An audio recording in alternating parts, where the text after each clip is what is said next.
Alright, so doing a diagnostic on this Whirlpool washer. And you could see that the problem is the shaft seal and bearing assembly, causing water to leak right down into the stator. At this point as well, the stator would also needs to be replaced along with the speed sensor.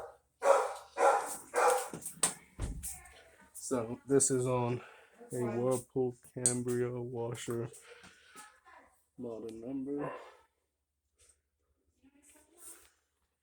and it needs a shaft, bearing, seal assembly replacement.